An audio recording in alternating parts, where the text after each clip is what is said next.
Welcome everybody to this recap of a year's work on my steel beauty. About a year ago I had the chance to purchase this beautiful ship. It's a Dutch build from the Elting shipyard and finished by Van Leeuwen.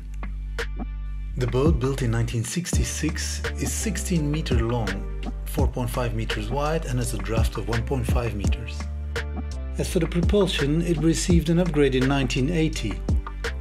They've installed two DAF 575 engines, each generating 102 horsepower.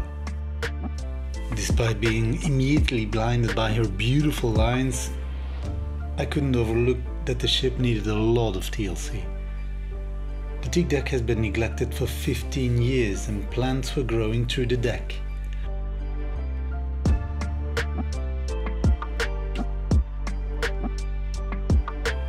The rust has made its way through the top coat of paint.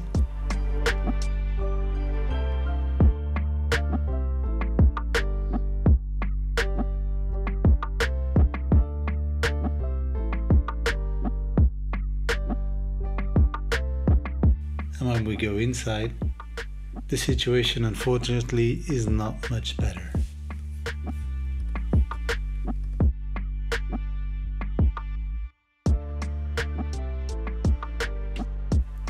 In the master bedroom, the ceiling falls down in damp, rotten chunks. The head and associated wet zone need to be completely stripped and rebuilt.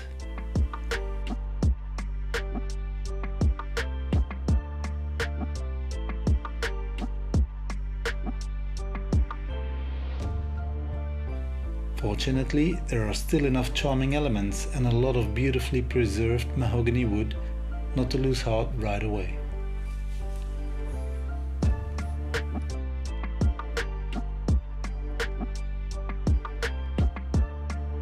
But how do you start such a project, I hear you say? Well, with a thorough cleanup.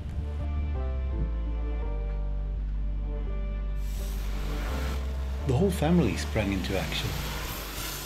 My son took the pressure washer, I tried to temporarily make a leaking hatch in the pilot house watertight again, and my father and wife carried everything that was unusable and worn out to the recycling center.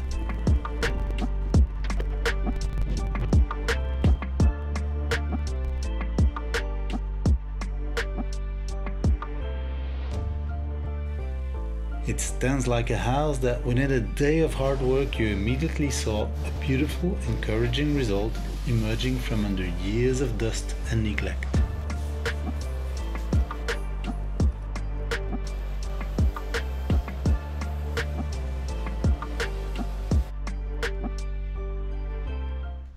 Time to dive below decks.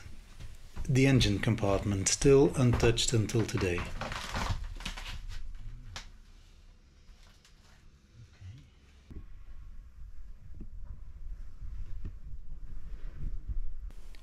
I have no interest in these engines.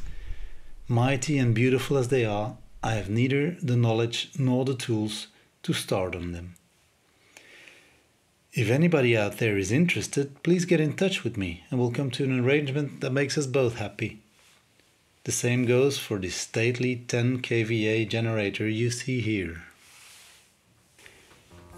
I had to turn my attention to making the boat watertight again. And what initially seemed like just one steady drip quickly turned into multiple holes before things went from bad to worse.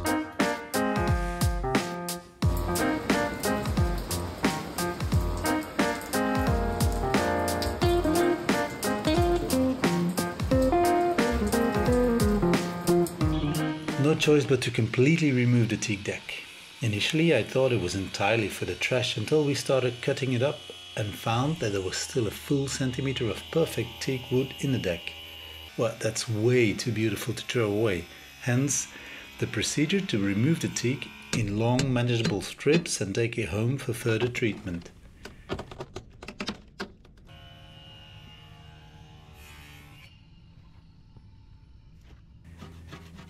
Here I scrape away the glue residue with a putty knife. But that method has since been improved and is now done with a rotary steel brush.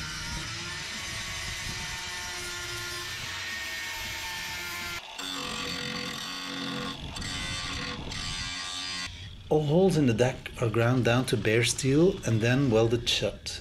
In places that were too badly damaged, the steel is completely removed and replaced with new steel.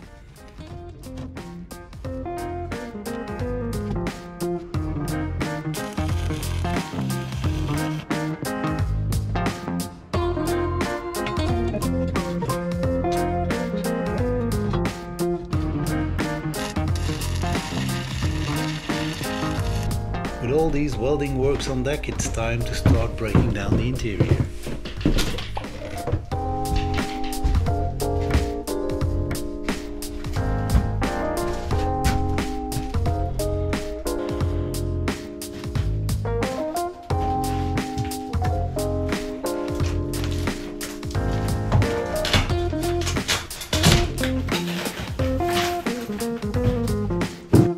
The contrast with the beautiful mahogany wood couldn't be greater, so I proceed cautiously, because I want to reuse it. Sorting and removing is also a big task on its own, not to be underestimated. To maintain an overview, I mark all the pieces for reuse.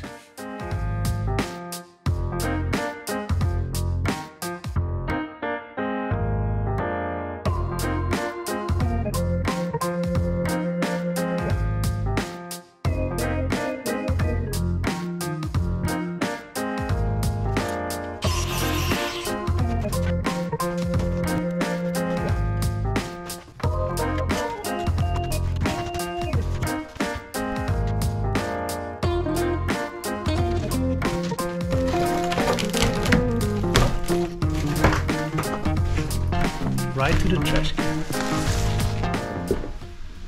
Welcome you all! Today we are attacking the leaks on all fronts with brute force. Haha!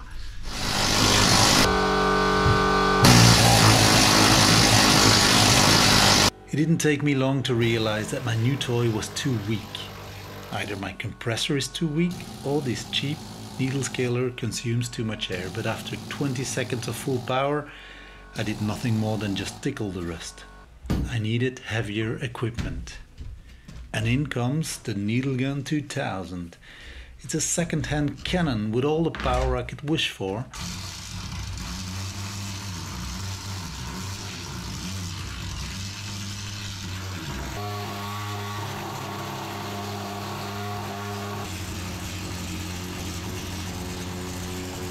And a perfect result.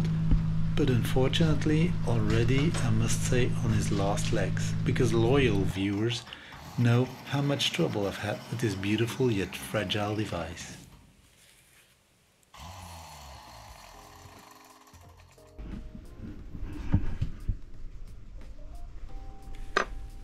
On to another job then. Well, all the portholes have to come out. First with a gentle tap, then insistently with a pneumatic hammer, but ultimately merciless drilling out all the bronze dowels.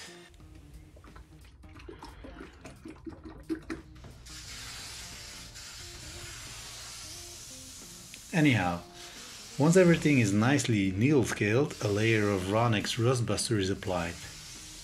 The residue is removed, and then, with my lovely daughter, we gave the master bedroom a first primer coat.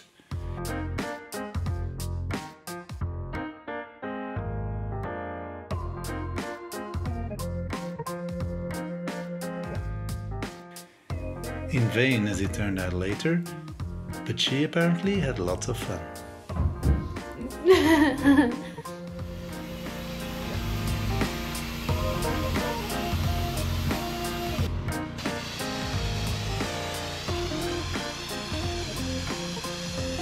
Outside, the story fortunately turned out to be a success. First, everything was blasted with a hydroblaster, and then treated the next day with Ronix.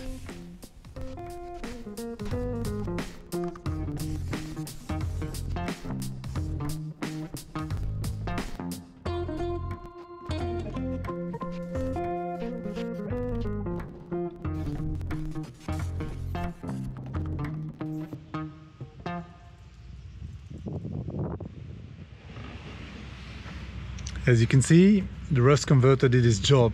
So it chemically bonded the iron oxide, or the rust if you will, and formed an adherent layer. This layer is now protected from further corrosion and a perfect solid base for me to paint on.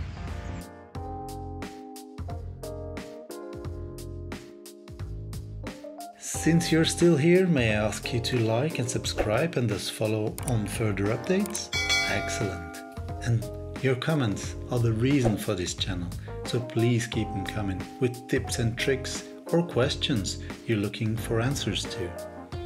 New and at the request of some viewers, there's now a thanks button where you can show your appreciation for this channel. All help in any form is welcome, really. The link at the end of this video gives you the opportunity to financially support the project if you wish. It remains a very expensive undertaking, and some viewers have asked how they can contribute their bit. That can be done via this link. I hope to see you all back for the second part of this recap. Until then, greetings, thank you, and all the best to you from everyone at the team Project Y.